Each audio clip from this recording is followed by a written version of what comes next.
एक बार अजातशत्रु ने महात्मा बुद्ध से प्रश्न किया कि आप अहिंसा से करुणामयी हो, आप युद्ध न करने की शिक्षा देते हो।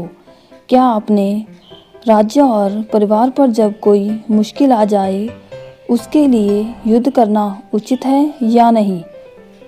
महात्मा बुद्ध ने कहा, अजातशत्रु, मैं तुम्हारे एक कहानी सुनाता हूँ जिसमें तुम्हारे सारे प्रश्नों के उत्तर मिल जाएंगे। एक बार की घटना है। एक गांव में एक विषैला सर्प रहता था। ना जाने वो कितने लोगों को काट मृत्यु के घाट उतार चुका था। सभी गांव वाले उससे बहुत भयभीत थे। वो जिस वृक्ष के तने में रहता था वहाँ बच्चे खेलने से भी डरते थे।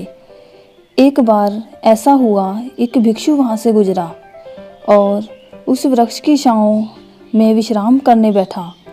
सांप उसको काटने के लिए बाहर निकला और भिक्षु को उद्विग्न न करते हुए देख सर्प अचंभित हुआ। भिक्षु ने उसे उपदेश दिया कि तुम्हारे काटने से, तुम्हारे लोगों को क्षति पहुंचाने से उन्हें बहुत पीड़ा होती है, उनके प्राण भी चले जाते हैं। सर्प में वैराग्य जागा।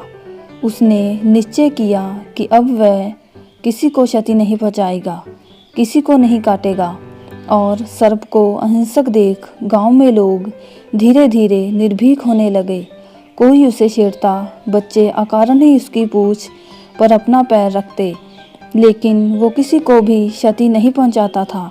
बच्चे उस पर पत्थर फेंकते, किंतु फिर भी वो पलटकर वार नहीं करता था। भूख और पीड़ा से वो क्षीण हो गया था। रात्रि में कुछ कंकर पत्थर खा लेता और अगले दिन आक्रमण का सामना करता। वो सर्प इतना घायल हो गया था कि गांव वाले उसे एक रस्सी से अधिक नहीं समझते थे। और फिर उस मार्ग से पुनः वो भिक्षु गुजरा। जब उसने सर्प की ये दुर्दशा देखी तो वो बहुत दुखी हुआ। उसने सर्प को औषधि लगाते हुए पूछा कि तेरा ये हाल कैसे हुआ? तो सर्प ने कहा, मेरे मन में वैराग्य जागा और मैंने काटना छोड़ दिया। भिक्षु हंसा और उसने कहा कि मैंने तुम्हें काटने से मना किया था, किंतु तुम अपने सर्प स्वभाव से कैसे विमुख हो गए? तुमने पुकारना क्यों छोड़ दिया? किसी भी बात की अति हिंसा की भी अति ध्यान से देखोगे तो हिंसक बन जाती है।